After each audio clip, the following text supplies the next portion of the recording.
21:37, seguimos en vivo aquí en Entre Líneas y vamos a hablar de economía, dijimos. Así es. Bueno, para eso tenemos a un experto. Sí, señor. Bueno, tenemos a Alfredo Blanco, el economista cordobés, que ya está en comunicación con nosotros y lo estamos saludando. Alfredo, ¿cómo le va? Buenas noches. ¿Cómo les va? ¿Me escuchan bien ahí? Sí, perfecto. Perfecto. Gracias por estar allí. Bueno, Alfredo, lo primero general, ¿cómo está viendo el avance de la cuestión económica? Por un lado tenemos el costado financiero un poco más tranquilo, la economía real un poco o bastante más complicada. ¿Cómo está viendo ese mix? Bueno, digamos, hasta ahora, lo que hemos visto hasta ahora es algo que por otra parte era previsible, que el impacto de las medidas de política económica ha golpeado muy fuerte en los niveles de actividad. Es decir, si uno piensa en lo que recibió el gobierno, uno tiene que decir, bueno, recibió una situación macroeconómica muy frágil, caracterizada por un problema muy serio en el sector externo, con un déficit fiscal muy grande y con una inflación que además se aceleró a partir de la modificación del tipo de cambio cuando asume el nuevo gobierno. Es decir, la inflación se venía acelerando y, bueno, tuvo un nuevo impulso como consecuencia de la modificación del tipo de cambio. El gobierno puede decir, y mañana seguramente cuando a las 4 de la tarde INDEC dé a conocer los datos, bueno, podrá decir, bueno, en realidad sigue la tendencia a reducirse la tasa de inflación. En realidad no importa si es 10,3 o 9,8.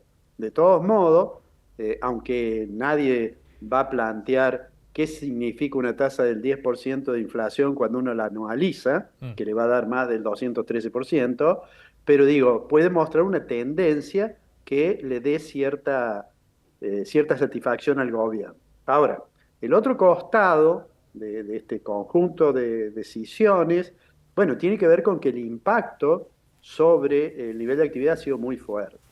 Cuando uno dice, bueno, el gobierno logró en un mes una cosa que me parece que nadie pensaba que iba a ocurrir, pasar de un déficit fiscal significativo a tener superávit primario y superávit financiero. Bueno, cuando uno analiza un poco los números, incluso de febrero, enero y febrero, y mira qué es lo que explica ese superávit, es básicamente, en una proporción muy importante, la reducción del gasto previsional. Es decir, lo que pega sobre jubilaciones y pensiones, y eso, bueno, eso plantea un interrogante sobre la posibilidad de sostener esa estrategia, ¿no es cierto?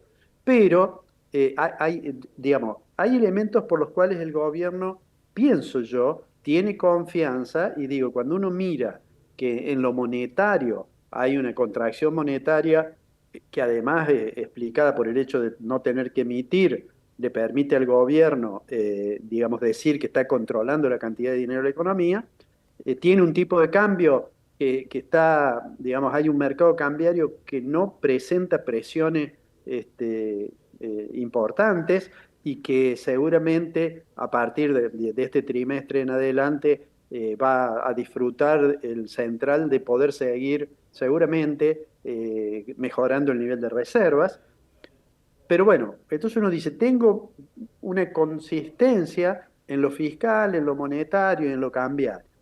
Ahora hay una tercer columna que sostiene todo edificio de política económica. Y esa tercer columna tiene que ver con la tolerancia social y la construcción de consenso político. Y da la impresión que por ahora está claro por los relevamientos que hay, que aún sectores que se encuentran con dificultades porque no pueden ajustar sus ingresos a la velocidad que se ajustan los precios y ven caer el poder de compra.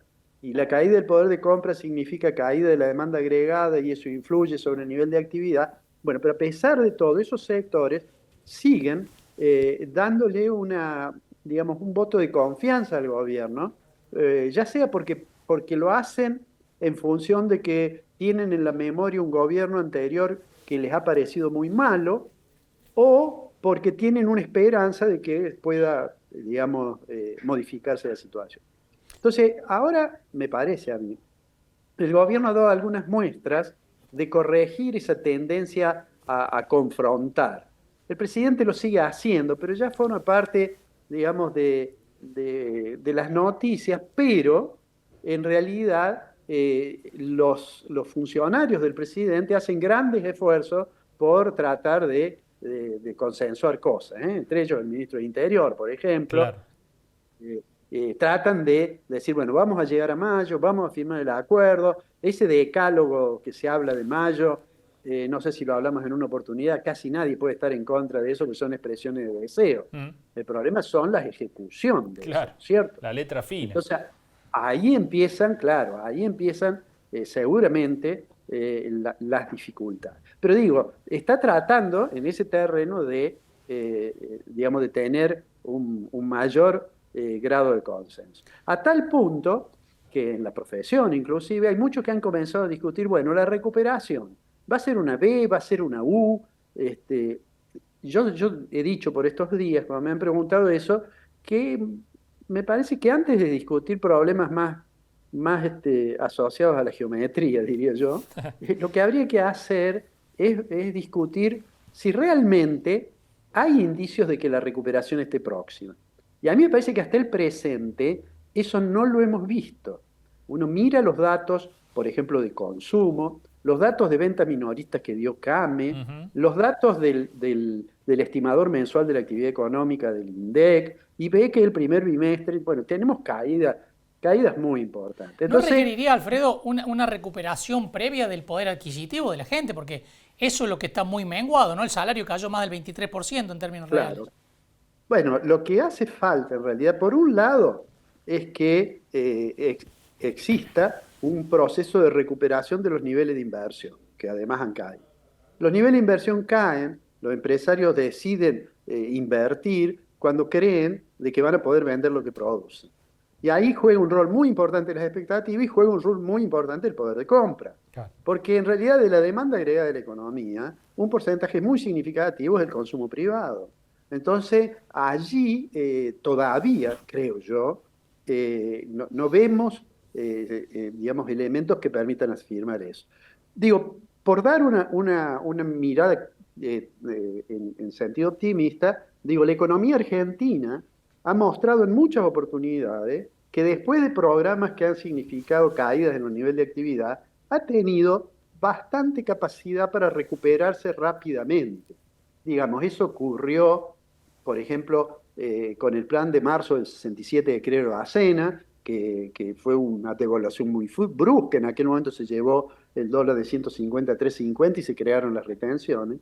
Digo, en ese momento, después la economía se recuperó bastante rápidamente. Lo mismo uno podría decir que ocurrió, por ejemplo, con el plan austral.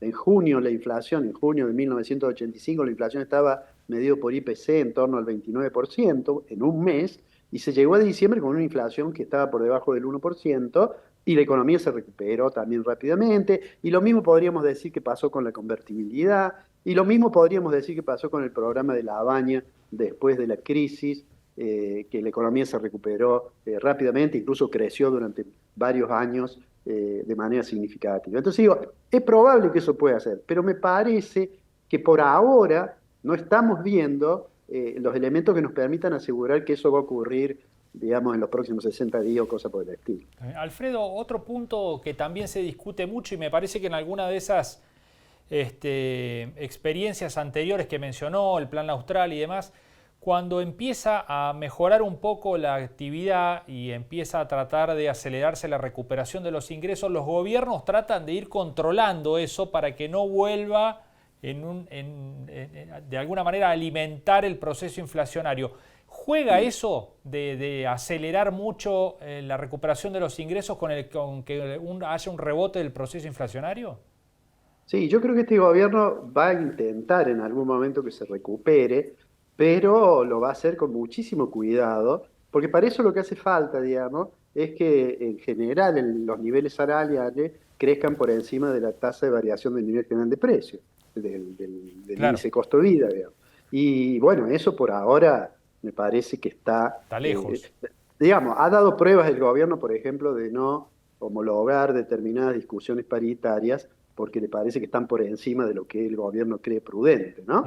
O sea que en eso el gobierno, yo suelo decir, la experiencia de Argentina, esta experiencia que estamos viviendo, es interesante en el sentido que el presidente hace, digamos, una profesión de fe en lo que es la escuela de Viena, ¿no? La escuela austríaca, aquella que por 1870 nace con Menger, y cita a los autores, y lo cita a von Hayek, y lo cita y a Rothbard, digamos, para hablar de lo que él llama el anarcocapitalismo. Pero lo interesante es que el programa económico está más inspirado en otra cosa, estaría más inspirado en una mirada, yo diría, más clásica de los neocuantitativistas de la escuela de Chicago, me parece. Claro. O, si quieren, en lo que eran los programas del Fondo Monetario en la década del 60. Un ajuste draconiano del gasto, un control de la cantidad nominal de dinero en la economía. Bueno, eso genera ciertos costos, que es lo que hablábamos antes, a tal punto que el Fondo Monetario ha cambiado un poco esa visión, digamos, tan ortodoxa. Y bueno, a la Argentina le he dicho, mire, tenga cuidado con los sectores vulnerables, ¿no? No, no se pase de revolución. Más o menos, sí. Más o menos eso le he dicho. Alfredo, muchísimas gracias por estos minutos. Como siempre, un gusto analizar lo que está pasando en el país con usted. Bueno, les mando un abrazo a los dos, que tengan buenas noches. Igualmente, hasta la próxima. Alfredo Blanco, economista, bueno, hablando, analizando lo que está pasando en términos económicos en el país, no ve indicios de una recuperación de la economía en el corto plazo, en 60 días, ¿no? Sí. Que es una promesa que viene haciendo, una expectativa que viene generando Milei de decir, bueno, está bien, estamos cayendo mucho, pero esto va a salir para arriba muy vertiginosamente. Muchos economistas, entre ellos Alfredo Blanco, están diciendo, bueno, no hay datos de la realidad que certifiquen esa esperanza que tiene el presidente. Claro, bueno, en algún programa anterior hablamos con Leopoldo Tornaroli y decía, en el último trimestre puede haber alguna recuperación de ese tipo, ¿no? Así es. Por lo cual, en esto coinciden de que no sería inminente. Así es.